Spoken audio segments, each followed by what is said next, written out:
Hello everyone, welcome back to a new video. इस video में हम बात करने वाले हैं कि यूजीएससी काउंसलिंग 2024 में आपका कितने रैंक पे कौन सा कॉलेज में कौन सा ब्रांच मिलने वाला है। जैसा कि आप लोग को पता है कि यूजीएससी का रैंक कार्ड रिलीज हो चुका है। ऐसे में बहुत सारे स्टूडेंट का कॉल आ रहा है, मैसेज आ रहा है कि भैया मेरा इतना कैटेगरी रैंक है, इतना यूआर रैंक है, तो हमको कौन सा कॉलेज में कौन सा ब्रांच मिलेगा। तो इस वीडियो को देखने के बाद आपका 70% जो डाउट है वो क्लियर हो जाएगा। तो इस वीडियो को अगर आप पूरा देखते हैं, अच्छे से देखते हैं, तो आपका सारा डाउट, जितना भी डाउट है आपका काउंसलिंग से रिलेटेड, रैंक कार्ड से रिलेटेड, या फिर कितने रैंक पे कौन सा कॉलेज मिलेगा, इससे रिलेटेड आपका पूरा डाउट क्लियर हो जाएगा। तो वीडियो को कंप्लीट देखिएगा। अगर आप चैनल पर नए हैं तो चैनल को सब्सक्राइब कर दीजिए, और अगर आपको वीडियो पसंद आता है, थोड़ा भी इन्फॉर्मेटिव लगता है, तो वीडियो को लाइक भी कर दीजिएगा। उससे पहले एक छोटा सा इन्फॉर्मेशन है। बहुत सारे स्टूडेंट को काउंसलिंग करने में प्रॉब्लम होता है। नए नए स्टूडेंट खुद से काउंसलिंग करने का ट्राई करते हैं तो उनको उतना अच्छा कॉलेज नहीं मिल पाता जितना अच्छा उनका रैंक रहता है। तो इसके लिए हमारा एक एक्सपर्ट काउंसलिंग प्रोग्राम है, जिसके थ्रू आप हमसे जुड़कर हमारे एक्सपर्ट काउंसलर के थ्रू आप काउंसलिंग करवा सकते हैं। इसका चार्ज ओनली 399 रुपीज़ है। तो डिस्क्रिप्शन में व्हाट्सएप ग्रुप का लिंक है, आप उसको ज्वाइन कर लीजिए। और स्क्रीन पर जो आपको नंबर दिख रहा है 9508046145, इस नंबर पे आप कॉल करके या फिर व्हाट्सएप पर मैसेजिंग के थ्रू आप अपना रैंक कार्ड भेजिएगा, आप पेमेंट करिएगा, आपको पेड काउंसलिंग सेशन में ज्वाइन कर दिया जाएगा। उसके बाद जो हमारा एक्सपर्ट काउंसलर है वो आपको कॉल पर गाइड कर देंगे अच्छे से कि आपके लिए बेस्ट कॉलेज में बेस्ट ब्रांच कौन सा होगा जो आपको मिल सकता है। उसके साथ ही आपका जितना भी चॉइस फिलिंग का प्रोसेस है, आपका पूरा कंप्लीट चॉइस फिलिंग प्रोसेस हमारे द्वारा किया जाएगा।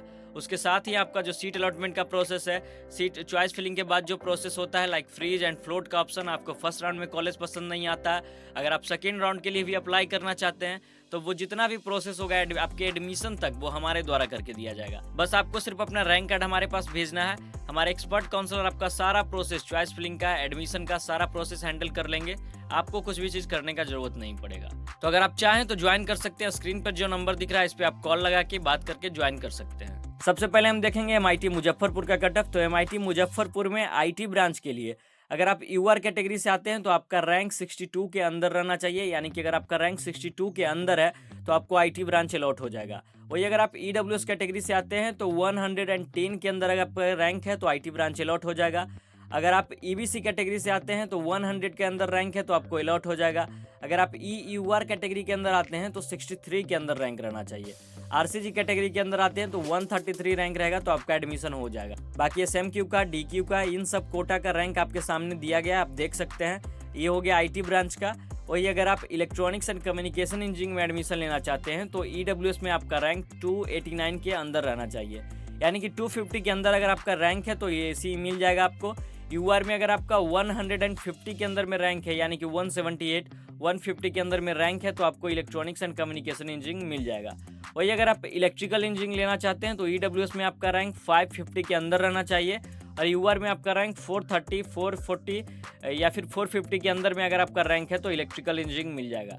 एमआईटी मुजफ्फरपुर में सिविल इंजीनियरिंग लेने के लिए आपका यूआर में 150 के अंदर रैंक रहना चाहिए, और ईडब्ल्यूएस में आपका 250 के अंदर में रैंक रहना चाहिए, और ईबीसी में आपका 300 के अंदर में रैंक रहेगा तो आपको सिविल इंजीनियरिंग मिल जाएगा।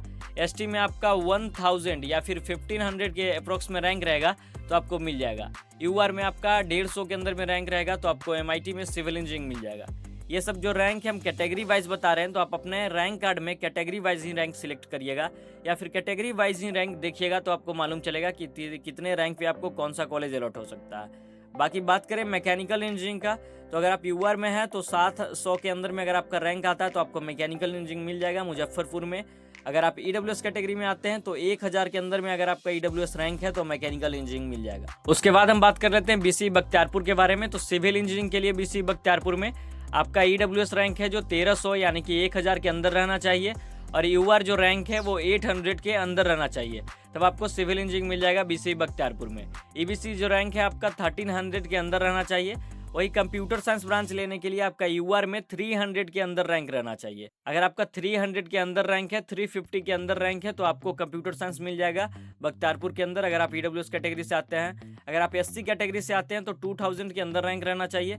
एसटी कैटेगरी से आते हैं तो 2000 के अंदर रैंक रहना चाहिए, आपको इजीली अलॉट हो जाएगा। और इलेक्ट्रॉनिक्स एंड कम्युनिकेशन इंजीनियरिंग का बात करें तो ईडब्ल्यूएस कैटेगरी के अंदर अगर आपका 1000 के अंदर रैंक आता है तो ईसीई मिल जाएगा।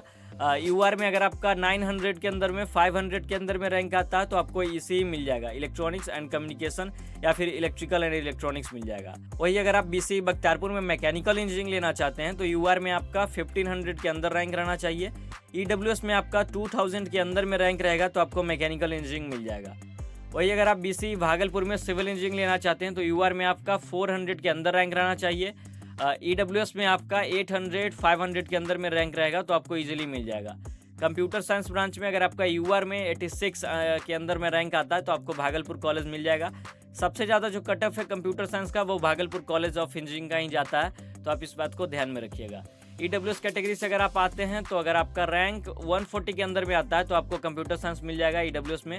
एक बात ध्यान रखिएगा, जितने अच्छे से अगर आप चॉइस फिलिंग करते हैं उतना ही अच्छा आपको कॉलेज अलॉट होगा। अगर आप चॉइस फिलिंग में कोई भी गलती करते हैं तो आपको कॉलेज अलॉट होने में बहुत ज़्यादा प्रॉब्लम हो सकता है। उतना अच्छा कॉलेज आपको अलॉट नहीं होगा जितना अच्छा कॉलेज आप डिजर्व करते हैं, जितना अच्छा आपका रैंक आया है। तो आप चॉइस फिलिंग प्रोसेस को काफ़ी अच्छे से करिएगा।